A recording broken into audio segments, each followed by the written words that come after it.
you a musician interested in improving your performance? Welcome to Notes on Jazz. I'm your host, Keith Davis. If you want to learn more about jazz improvisation, harmony, and composition, or just want to improve your piano skills, this is the place for you. We'll be hosting interviews with fellow musicians, offering tips and techniques on study and practice, and lots of other cool stuff. Whatever instrument you play, or if you're a vocalist, you will find something helpful and interesting here. So come hang out with us at Notes on Jazz. I'm here with an old friend of mine, Satoshi Takeishi. Satoshi and I went to Berklee together back in 1982, and we've been friends ever since. And Satoshi's in New York. He's been in New York for a long time, playing with lots of great people and doing his own projects. And I'm real excited to have him here as a guest today. Hi, Satoshi. How's it going? Thank you, Keith, and hi, everyone. Thank you for having me. Yeah. Did you really have to say about the year that we were studying? I mean, I meant 2002. That sounds very old. Yeah, that's it. Yeah. That's better, right? Anyway, good to be here. Thank you. Yeah. Thank you. Thanks for doing this. It's great. Sure. Yeah.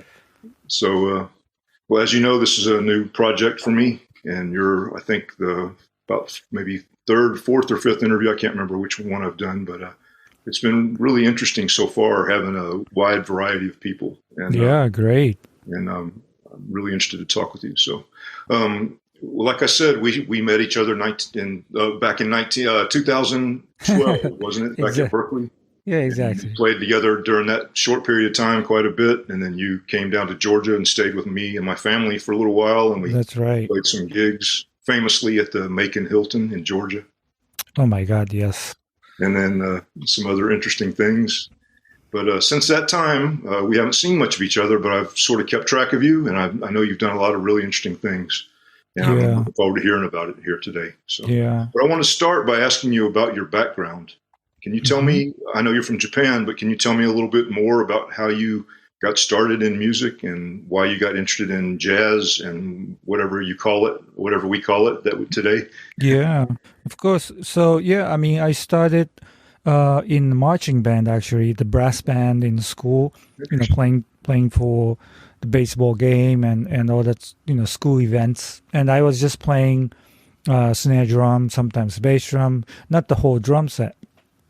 And then, the school, like all the kids wanted to play rock music, and so I was invited to play like a drum set to play, music of Led Zeppelin, Deep Purple, Cream, all the rock, Doobie Brothers, Allman Brothers. Yeah. Remember we talked about Allman Brothers when we were in Macon? Absolutely. So those were the music that I actually grew up with. I didn't really grew up listening to jazz. Jazz was something a little bit out of reach at that time of my life. Yeah. So, but as I got better at playing like rock music, by the time I got to the end of the high school, I was pretty sure that playing music was something that I wanted to do for my rest of my life.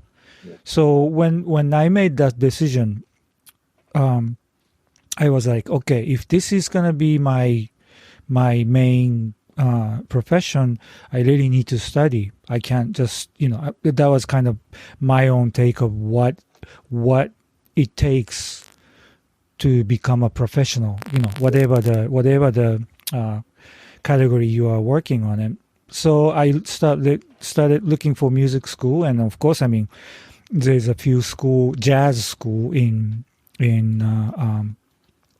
Tokyo, Japan area. I'm from a small town, so there's no school at all in such a category. So I started looking for few jazz schools, and then I don't know what point. Of course, the Berklee College of Music was, one of the most famous jazz school. Even somebody like me knew about it, but I was like, no, there's no way I'm gonna go there. Or it's just because of many things. I thought the level, I was not ready to basically, be in such a school. Yeah. And another thing is the language, the English language. But more I thought about it, and I went to see a couple schools in Tokyo, and some famous people came out of there. And but after looking at all this school, I thought like, why do I stop here? Why do I not compromise? But why, if I wanted to really learn this music, I think I think I should go to the best school, which was available at the moment. So anyway, I did an audition, but I just sent all the papers and prepared myself. Actually, I took like a summer course from this Japanese jazz school, just so I can prepare myself, about the harmony and ear training and the basic stuff, nothing serious, because I knew I read the curriculum at the Berklee College of Music, and then what kind of classes are there, and so I prepared a little bit myself, and then when I got to the Boston, I just the whole learning process in the school started. But I have to tell you, like first semester, I took the performance major.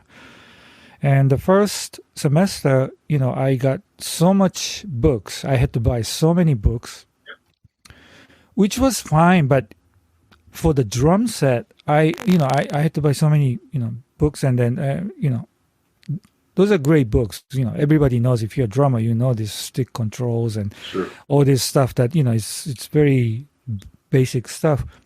But the thing was, like, teacher, that just basically told me, okay, you do page 1 to 10 and see you next week. And this is a process. This is a practice you do.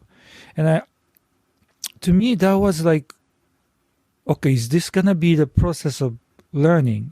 Like teacher gives you the material, you do just like a homework and go back to next week. And then teacher will, either criticize you or help you. Yeah. But to me, I don't know. There's something about that way of teaching and then learning from the teachers. I questioned that. Yeah.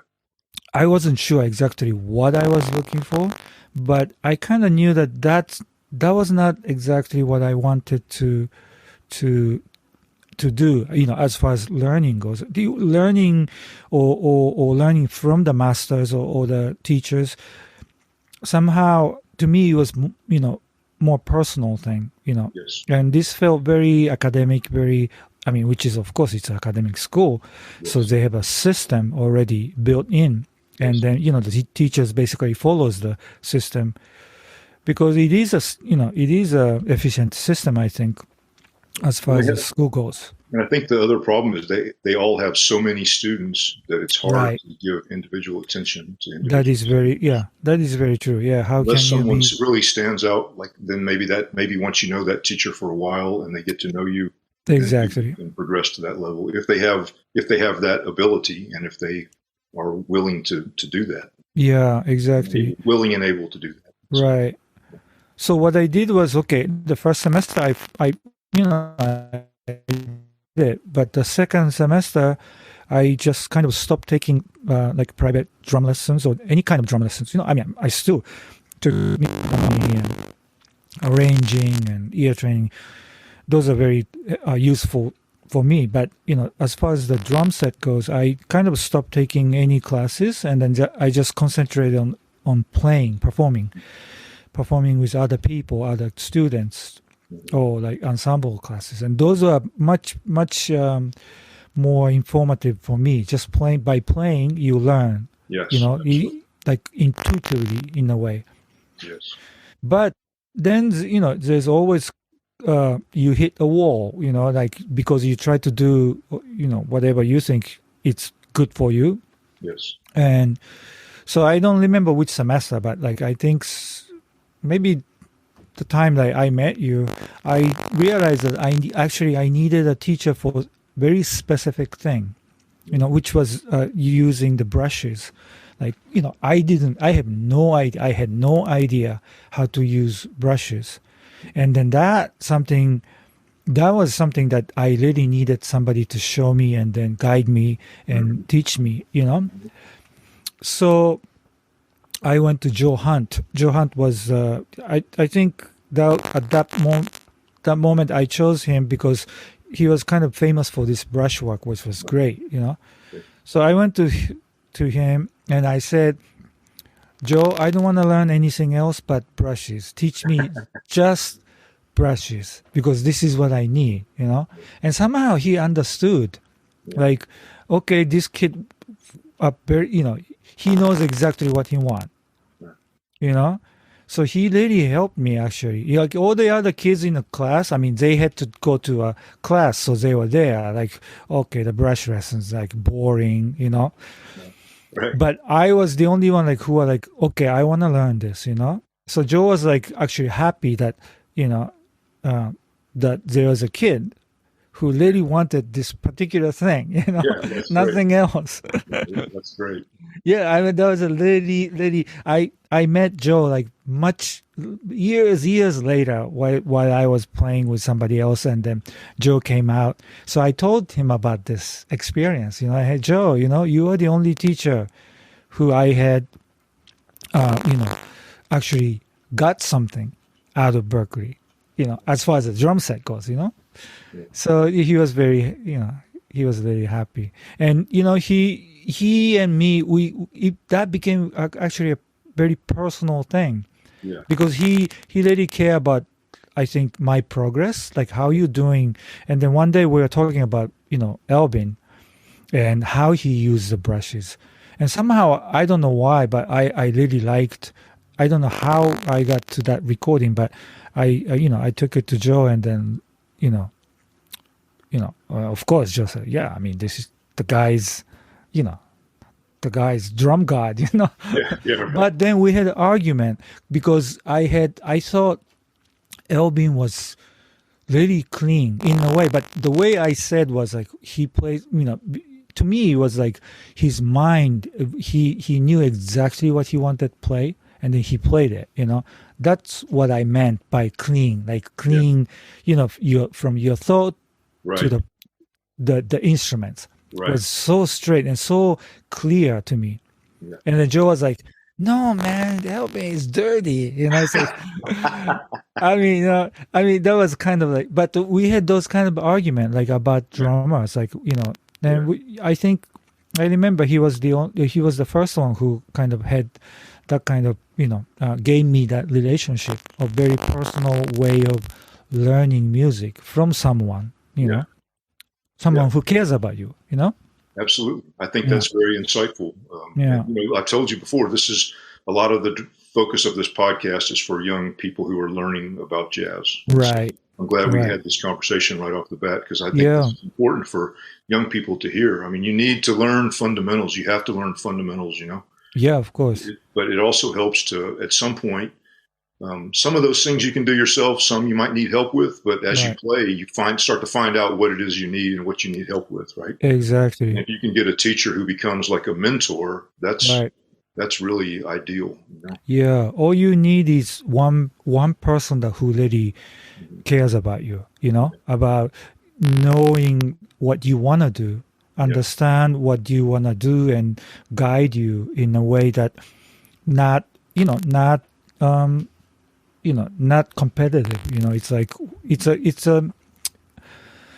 a transmission of knowledge, right? The music, absolutely. You know, you pass from one generation to the other. Absolutely. You know, something that is so precious and so, you know, there's something about that knowledge that you can't really put into a paper, or you can't really put into a word. You know, but by interacting with teachers like that, you know, like this thing about arguing about somebody like Albin, or arguing about anybody, you know, or arguing about the music, you know, what you think, you know, I think this way, no, that's not right, you know, like simple things like that. But you really get to know a person, you know.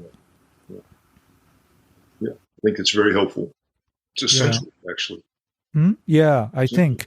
Yeah, one of the thing about the academic world is, you know, I think it's a kind of reverse. The order is reverse. The order of learning. I mean, of course, the academic system is like I said before, it is very efficient. I mean, it's built on years of research and studies. They come up with a system like, okay, this is the best way and quickest way for somebody to teach a student and to get, However, I think, especially in the field of art, like music, performing art.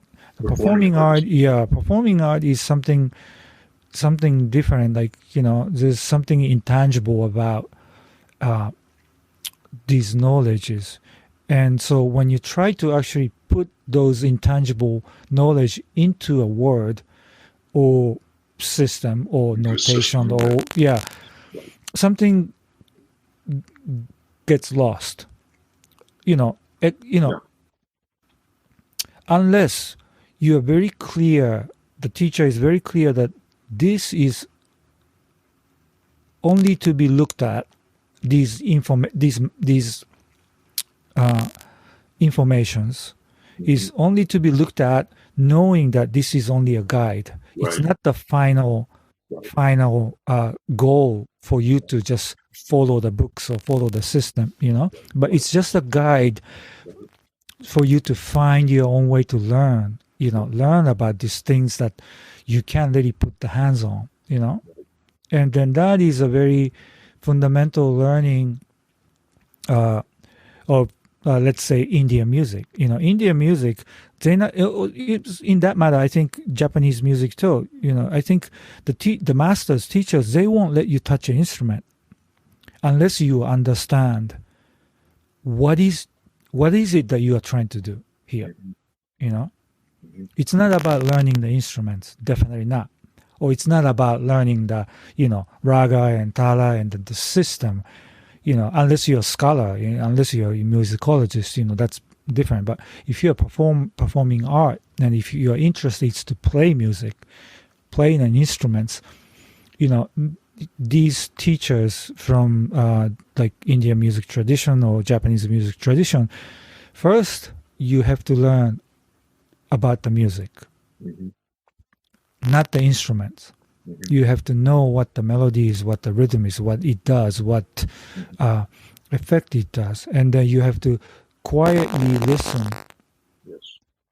And then until you get it, okay, this is what you were trying to achieve, Absolutely. And then you can start touching the instruments slowly, and then by the time you touch an instrument, you know exactly what you're shooting for, So it's very it's the opposite way of, like I would say, Western music, systems such as jazz. I mean, they will let you play the instruments. They will go through the mechanics of the instruments. They will go through mechanics of your physical thing. You don't need to know the music. You can just learn this mechanic and then follow the written materials. You know where the C is. You know where the A is. And if you play those notes, I mean, not all the instruments are like that, of course. But in case of piano, you just push a button. I mean, but then it's the sound note is there, I mean, there's so much more than that, but I'm just saying it's easy. I can this, I can play this, I can play Bach, I can play, without knowing the depths of that music itself, Yeah, I agree. I think kind of interesting thing to look at it too, like where do you want to start? How do you want to start learning? And you have to know what point in your life, what level you are, as a performing artist right now, and then what you need to do next, to become better. Frank, our mutual friend, Frank Kimbrough, who you knew a long time, longer than I did actually, but he and I had an interesting conversation about this one time. And he said he finally realized that jazz is folk music. Mm-hmm. And he didn't go into explaining what that meant. But since I heard that from him several years ago, 5 or 6 years ago, I've thought about that a lot. And I think it has a lot to do with what you're saying. I think folk music means that it's a cultural thing. It's a social thing and a cultural thing where older musicians pass their knowledge down to younger musicians. Mm-hmm. And you learn by playing with people and having older musicians give you, you could call it lessons, but I would call it like suggestions and ideas about how to think about what you're doing. And, of course, maybe some technical things on your instrument. I mean, everybody needs help with that at some point. Yeah. But I think I think it means that it's a cultural thing. This music of jazz has its own culture. And part of that culture is we learn by listening, and we learn by having, like you said, transmission of knowledge from older musicians, more experienced. Right. Musicians. And then having a chance to all play together and get some live suggestions or live critique, or I know that's how I learned, was by playing. I mean, I had a good teacher too, but I mean, how you really learn is, like you said, by playing with other people. Right. Mm-hmm. So, yeah, that's great. That was really, I think that's a really good discussion for, especially for young musicians to hear. Mm-hmm. So I want to ask you about some of your own experience of playing music. I know back when we were at Berklee together and we were playing together, you were really interested in Latin music. You actually ended up going to South America for a while because you wanted to play Latin music. And I know that since that period of time, you've played with some of the masters of Latin music as well. Yeah. Those are, I think, depends on, where you are at in your life.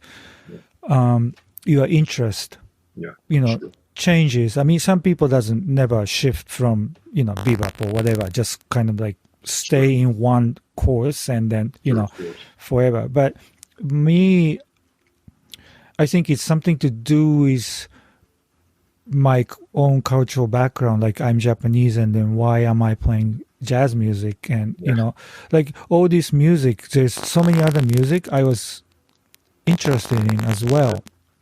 Not just jazz, but some of the contemporary classical music, of course rock music, because that's the kind of music that I started with. And I started listening to this old world music, like folk music from all around the world. I remember when I was in Boston, I don't even know if you remember this used record store between the Mass Ave and the Boylston building.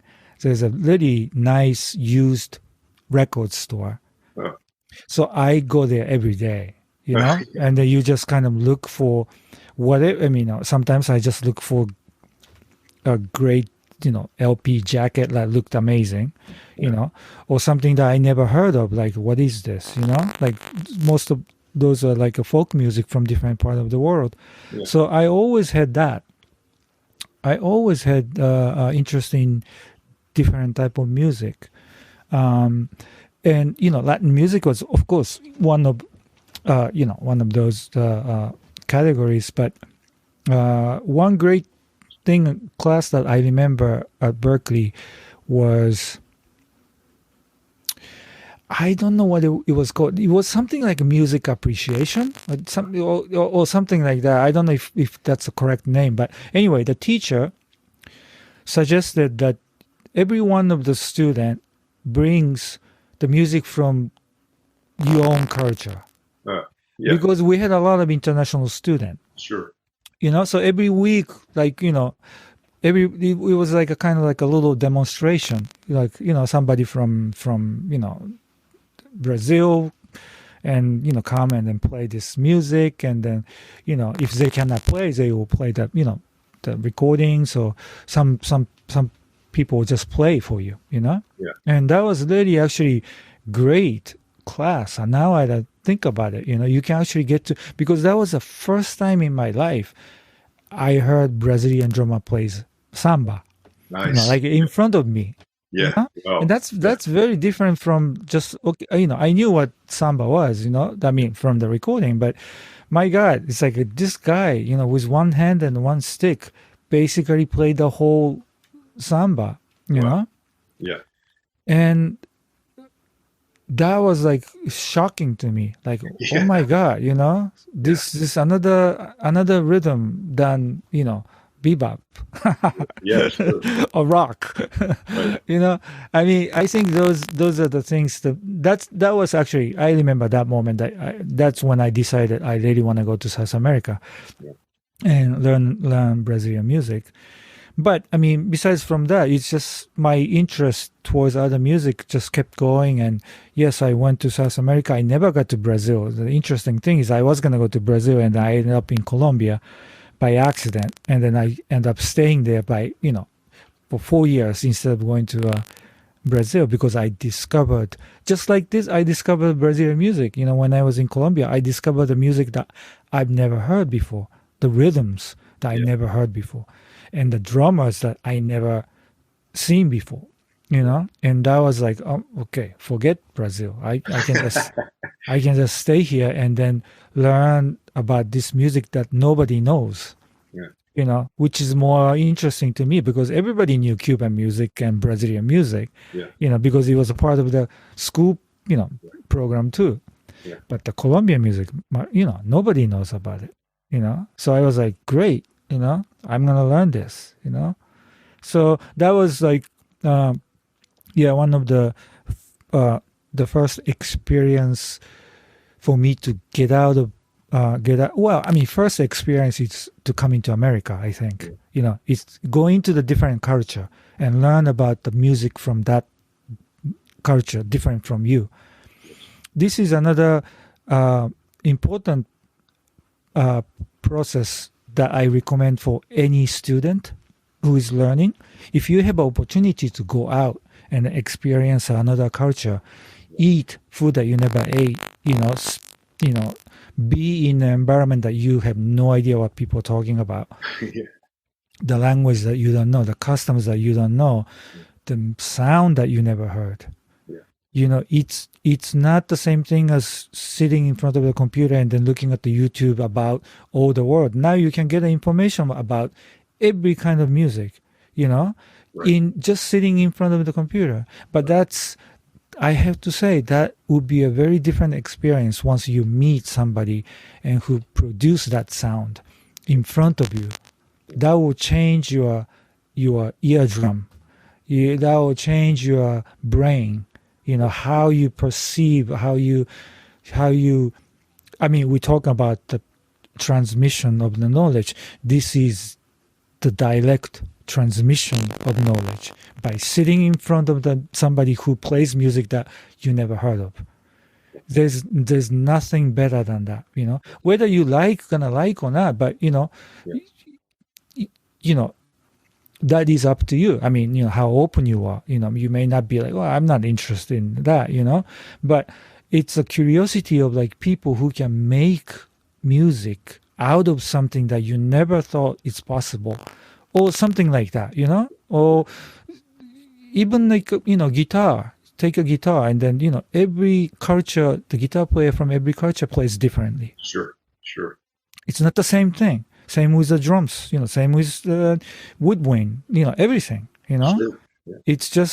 It's a different approach, different knowledge that they possess, with those instruments. So when you have an opportunity to experience that will go beyond any academic study, I would say. Yeah. So if that is one of the biggest suggestion that I can give it to a student who is learning, who is in the learning process. Yeah. That's great. It's important to learn your tools, your instruments, of course, but experience of hearing something like that is Yeah, absolutely.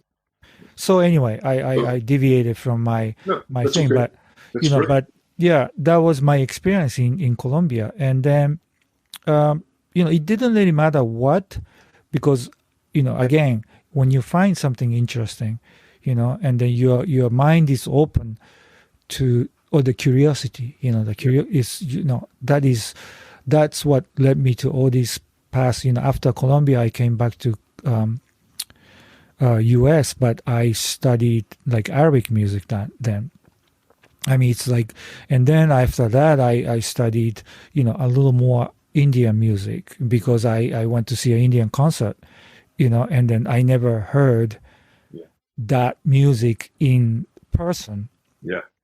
It's like, so I'm like, okay, I'm going to learn tabla, I mean, but those things, and then after that, it just goes on and on. I Sure. never stopped.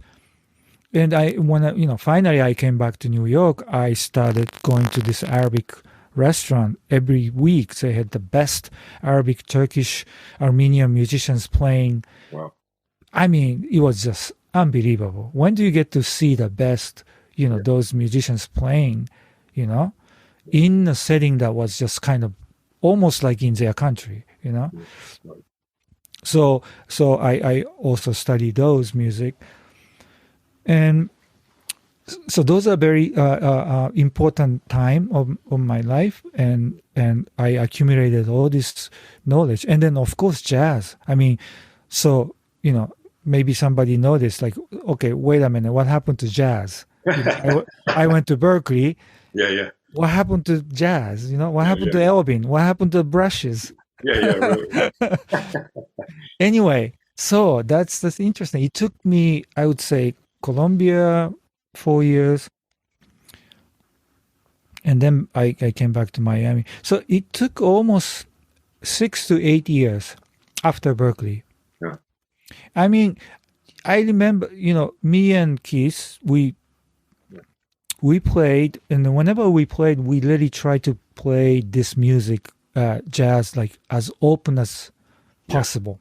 Right. Because that was kind of our concept, no? Right, like, sure. Let's do a piano trio, but not like a lounge piano trio, but more open, I mean, of course, the Keith Jarrett's and, Paul Bley. And that time we had our heroes, and then we had kind of the music that we kind of wanted to go for, Sure, right. which was very open way of playing music, the standard. But after I left, so I had those ideas, like, okay, if I'm gonna play jazz, I want to play like open, like really kind of not this standard swing, traditional way, but more open way. But then after I left Berklee, I couldn't find pianists like you, of course. So whenever I tried to play music, I had to change the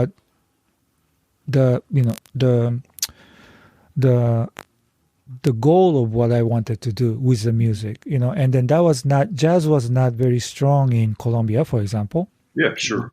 So it was very hard to actually try to play like that,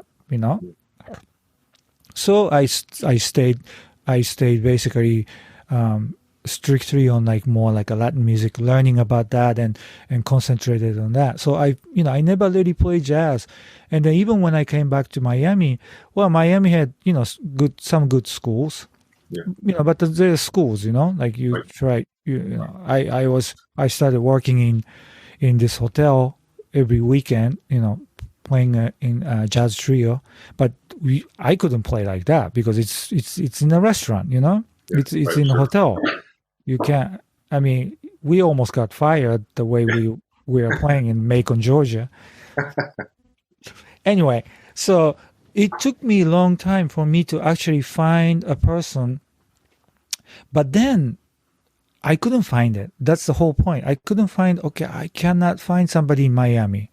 I don't know why, but like to play like that, play the way that I wanted to play that music, So that's when I decided to come to New York, I think. So it took me a really long time to really make this decision to come back to New York and then to really learn about how to play jazz the way, I wanted to play, which is what we did, but I had to put it off. Still trying, Oh, of course. I mean, that will never end. But New York. So when was it that you came back to New York? Do you remember what year it was in particular? Yeah, it's 91. So I left Berklee. We left Berklee like 83. I left in 82. I only went one semester to Berklee in 1982, and then right. I think the next year was when you left, right? Yeah. Well, yeah, we were in Macon and that area. Right. And then so it took me almost 10 years? Yeah. Close to 10 years, like, to make that decision, Yeah, that's great. And you've been there ever since. Yeah. Yeah. And you've done lots of great stuff, I know. Well, thanks to, yeah, I mean, that's one of the good thing about the New York. There's tons of musicians. Yeah. Too many. Yeah. But, Yeah. Right. Well. Yeah. but I mean, the greatness. I mean, you look. I don't need to. Yeah, it's the variety, so many different styles of music, Exactly. styles, everybody from all over the world, right? I mean, the greatest, all levels, like jazz, all levels of jazz musicians from, this for this style and all levels of ability in that style and in this style and all levels, right? And Exactly. it's huge, right? Yeah. So I'm interested to know, I'm interested to know what you, like some of your most interesting experiences that you've had playing with musicians in New York. Like, tell me if you can like who do you enjoy most playing with and why? And tell me about some of the people that you've worked with if you have something interesting to say. Like I know you worked with Ray Barretto, for example. I mean, he's a big name in the Latin world. Yeah. And, I mean, I'm not asking about that specifically, but I mean, like, right. Yeah.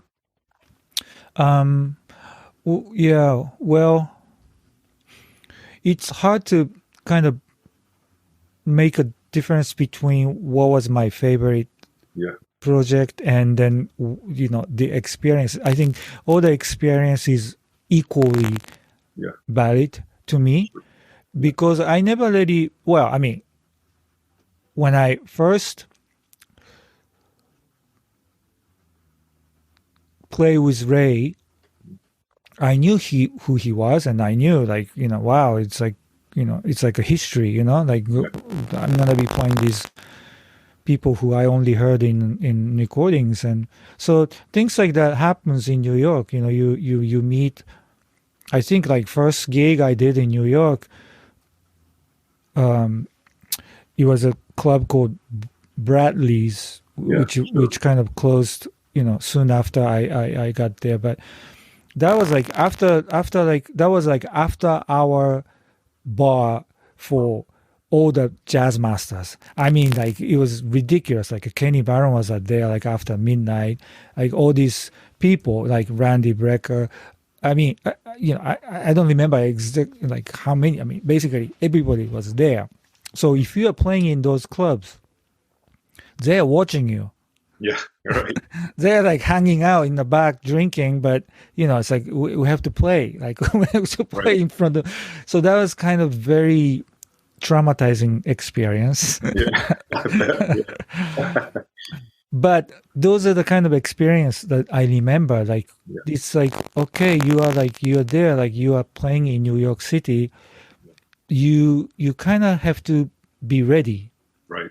Like anytime. Because you never know who is listening to you. Right. Because that's how we get work. Sure, absolutely. They need to hear you. They need to hear you, and then they need to say, okay, that might be a right, person for my next project or next band or whatever. So those are the things that happens, and then those are all great experiences. I mean, I don't need to tell every one of them, but that's how things happens. Like I play with these people and people, but the thing is, after all these years, now I have a very different perspective of that. That if you are, I was just a kind of sideman, excited to play with anybody who will hire me or who were great, it didn't matter who they are or what I did. It didn't actually really matter what kind of music. Sure. As long as the music is high quality, I would love experience, whatever experience that is, right? Exactly. Right. On the other hand, there are musicians who are very, very strong on what they want to do from the beginning.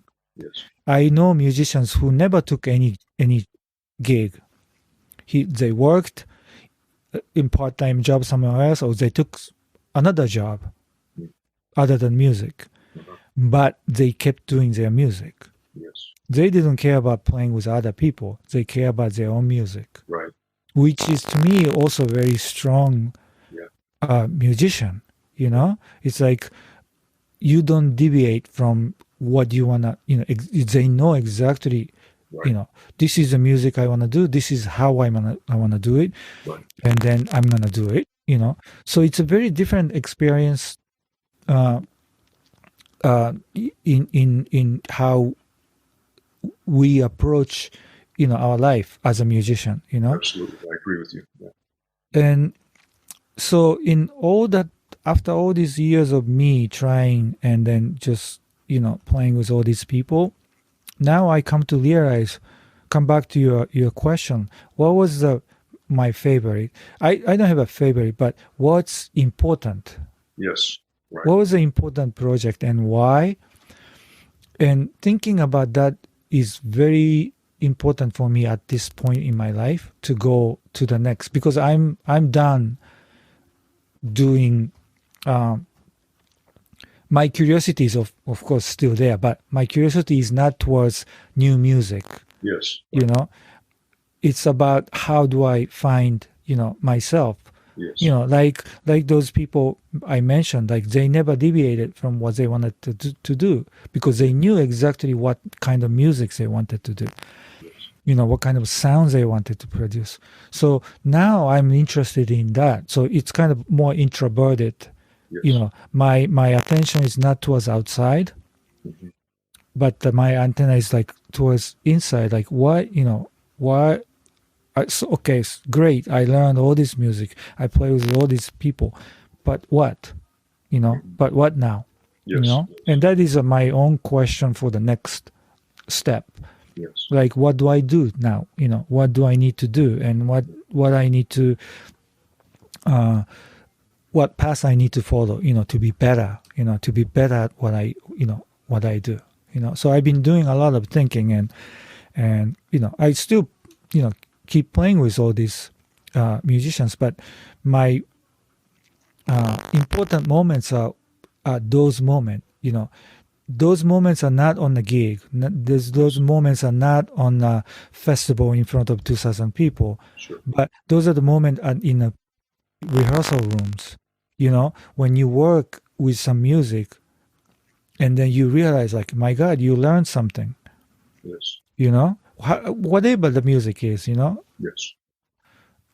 And those are those are the moments I think I cherish the most, and then those are my preferred moment in New York, because this city gives you tons of that opportunity to be in a rehearsal room. Basically, my life is basically a rehearsal, going from one rehearsal to the other, and do a gig, do a tour, do a concert, but the rehearsals are everyday, thing. And then, you work with different projects, you work with different composers. Everybody's different. Everybody's, motivation is different. Everybody's idea is different. The concept is different.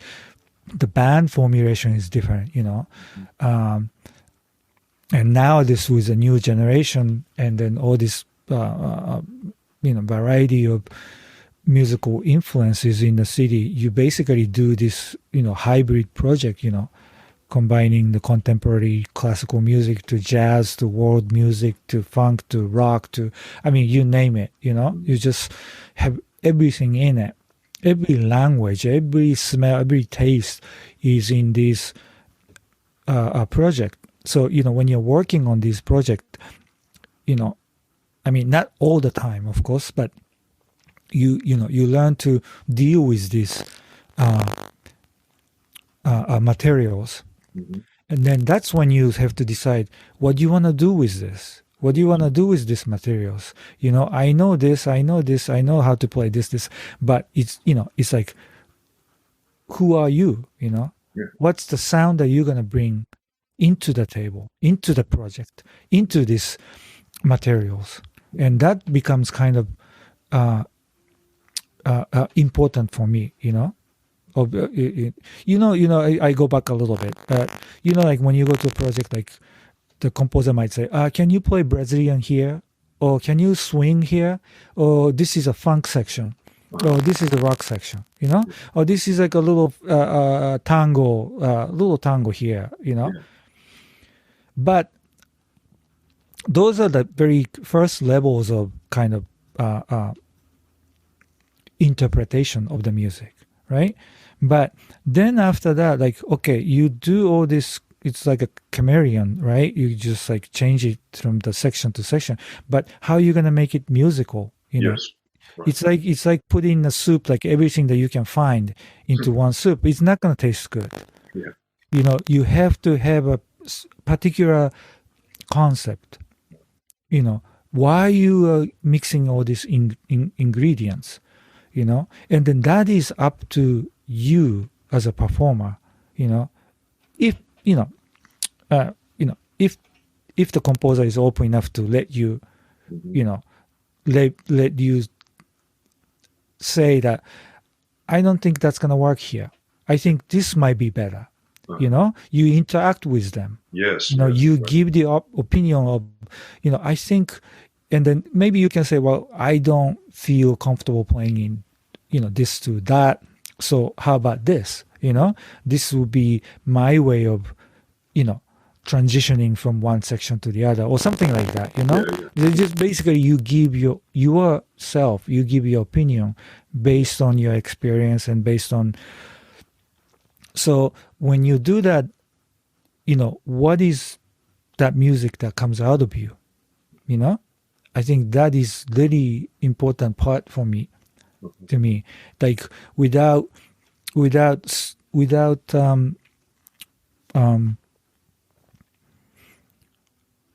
just mimicking all these tools, or Yes. just, you know, just putting out just the tools as a tool, but you have to digest it inside of you and then bring it out, you know. So what comes out is very unique on your own. Yes. It's And personal. It's your personal it's experience. it's that very manifests personal. in yourself. Yeah. I mean, we all talk about, you know, the sound of who and who, right? Like you talk about sound of Miles, sound of Coltrane, sound of, you know, Right. and then we know that we are looking for a sound, you know. It's like, you know, oh, that guy got sound, you know, like the jazz is really big on that, like Yeah. you Sure. know, and then it's like you got to have your own sound, you know. Right. But what does that mean? You know, Yeah. we have to think about it. Yeah. And how do we get to? I mean, how do we achieve that? To have your own sound. Yeah. And Absolutely. that took me a very, very long time, because as long as I was looking outside, Mm. like collecting all these datas, informations, all these things, you know, it's just accumulation of the informations. Right. That's all, you know. I never really had to digest into, you know, my own Yeah, way but of. don't you think the process of gathering that information, I mean, in a way, once you gather it, you start right away to digest it. I mean, it's not that you just all of a sudden one day you go, okay, now I'm going to take all this information, and you make this decision and say, now all this information I've got, now I'm going to do my own thing with it. I mean, you gradually learn that, you gather this experience and information, and it all work. You work with it as you go, right? I mean, you gather Yeah. this information and you're working. I mean, you're sort of taking it in and digesting it at the same time. So as you go along, you're developing these things that you're talking about. But I think maybe what happens is you get more clarity about what it is that you're searching for. Mm-hmm. Yeah, no, that's true. Yeah, that's definitely true. I think we all start by mimicking, Yes.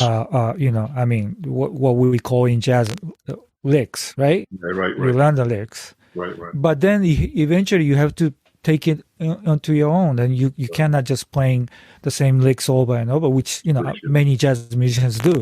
Yeah, sure. Right. Yeah. But that is one of the things. Like, it's really up to the state of mind of the performer to decide how you digest these informations. Right. You know, Sure. it's not. I don't think it does comes automatically. No. It's a conscious. I think it is a conscious effort. Mm-hmm.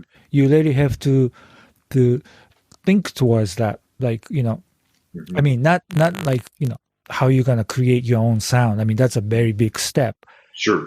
You know, but it's like one material. You get the one material, and then you can think about, how can I approach this? You know, how can I interpret that is different from, you know, even like a composer's intention. That's Right. why it's kind of interesting to work with a composer, because, you know, if the composer is, again, if the composer is open enough, you know, we can discuss about it.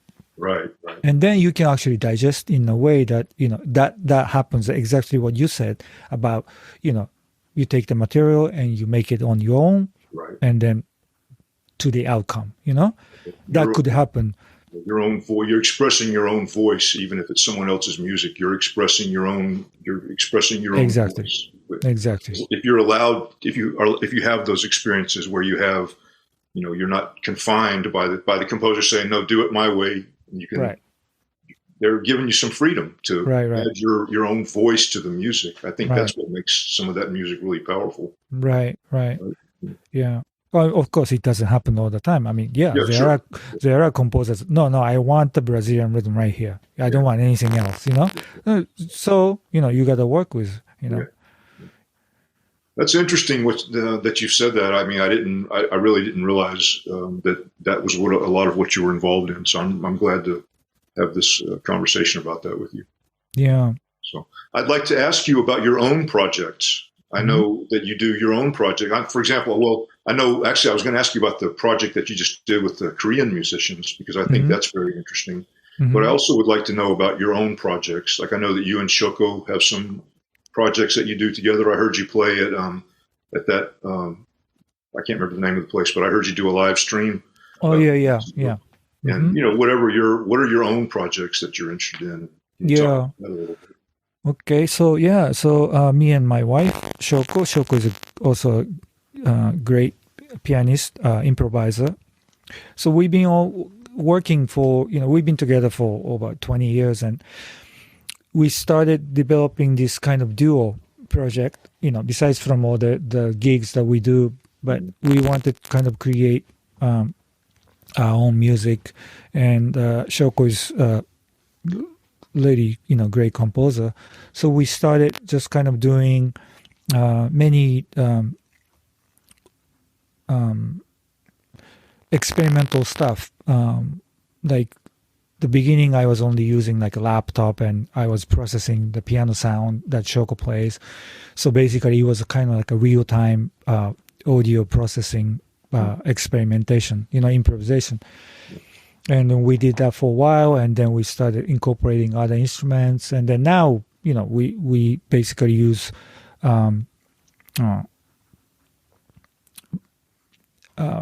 piano, acoustic piano, and then regular drums, just like kind of like a jazz instruments. But we have a lot of other instruments around, so we have different textures, within the composition. And that is very important for me. It's like each project or each composition that Shoko writes, we really sit down and talk about, okay, what sounds would be right for this. And so it's always a process of kind of come up with the sound that it's unique to us. I mean, something that sometimes it's very electronic, sometimes very contemporary, classical, sometimes it's completely improvised, like avant-garde sounding things, or sometimes like music is really sweet, like very minimalist music. So we take all the information that we know and we learned in our own experience, and bring into this project. I mean, that's the whole concept. Like, what can we create? What can we how can we actually bring all the stuff that we learn into this music, and then create a new music. So that is one of my main projects, and mine and Shoko's. And we just went to, we don't really go to recording studio, but in 20 years I think we only went twice. And then it happens a couple months ago, we did since the pandemic, we had a lot of time to prepare. So after not after the pandemic, but recently we went into actually a studio for 2 days and then recorded the materials that we accumulated, Oh, nice. Yeah, we are just still editing thing, but we do it kind of as a documentation, I think, because we don't have any labels or things like that. Yes. But just to document our works, and in a way that it can last long time. So yeah, so that's one of my main project. And then each of us do a different project, on our own. Like I work with Korean music. Like as you said, recently I started working with the Korean musicians.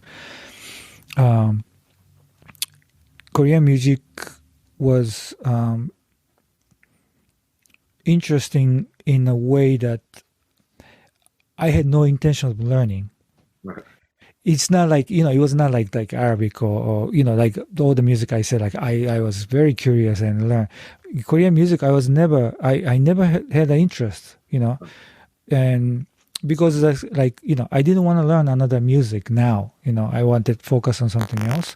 But it kind of like happened by accident that I was invited to perform in Korea with a traditional Korean musicians who wanted to do improvisation, So I had a long association with those people. So it was one of those concerts, and I was in Seoul and invited to a house of this master singer.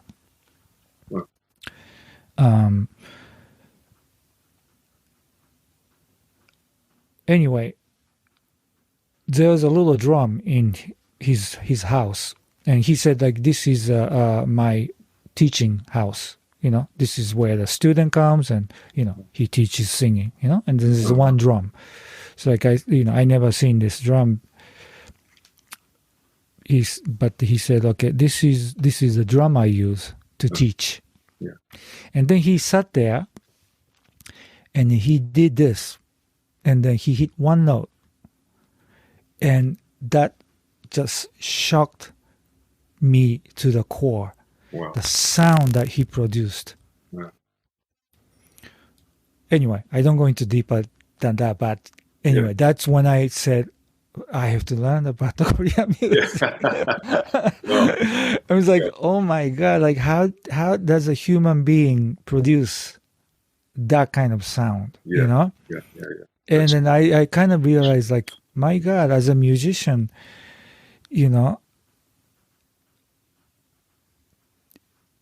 if I don't learn how to produce that sound, nothing will mean anything to me, Right.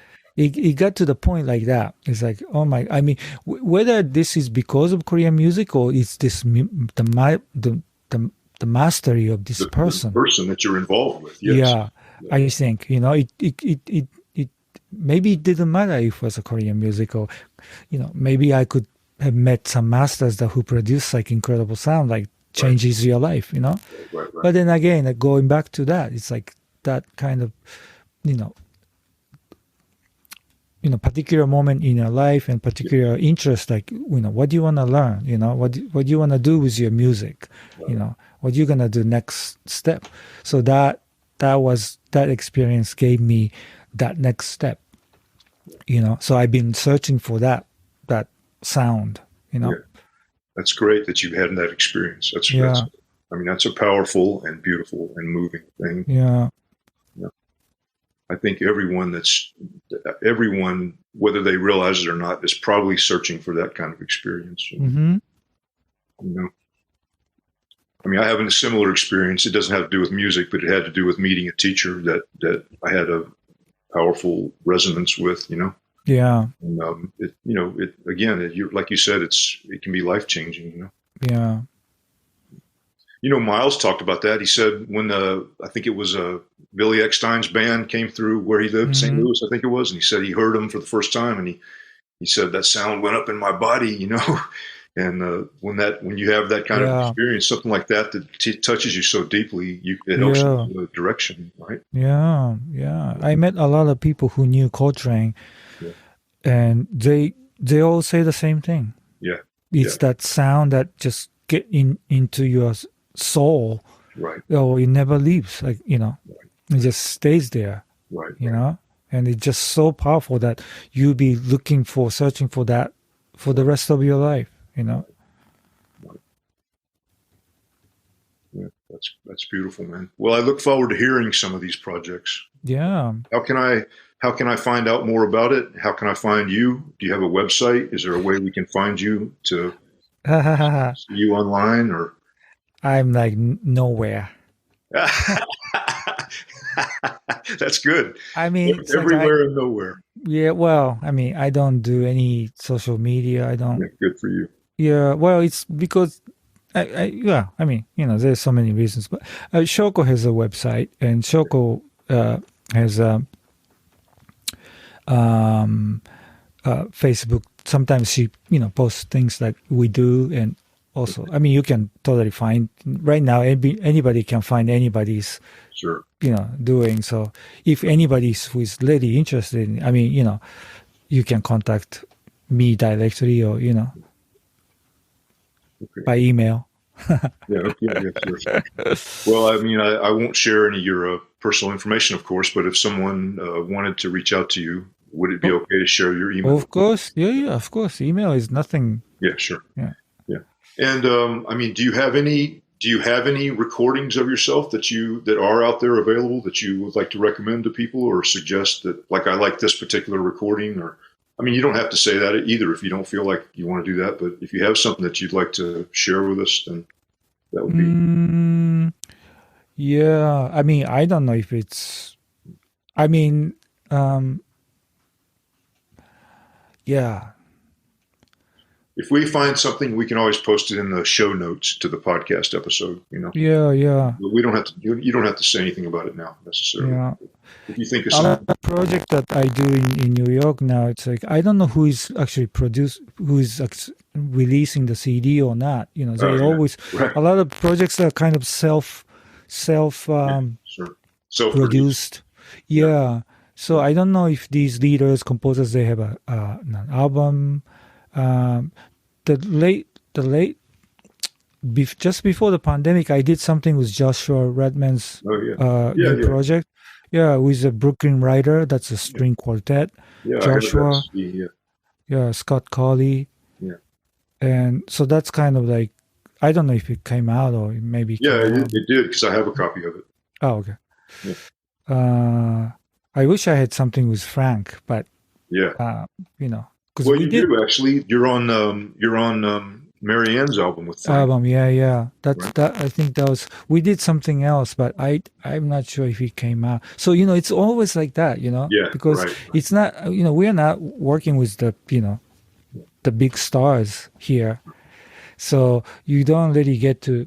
Sometimes you don't know like what if it's coming out. I mean, they always say like it's gonna be on the CD, but probably like maybe just streaming only or things like that you can find. Well, Satoshi, this has been really great talking with you. Thank you for having me. And I'm sorry it was not particularly about jazz, but no. I want to hear about what you do and what you're involved. That's what this is about, Yeah, good. It's not just strictly about jazz. I want to hear about people's experience. Great. I'm probably going to interview some other people who don't have really anything to do with jazz. Great. Yeah.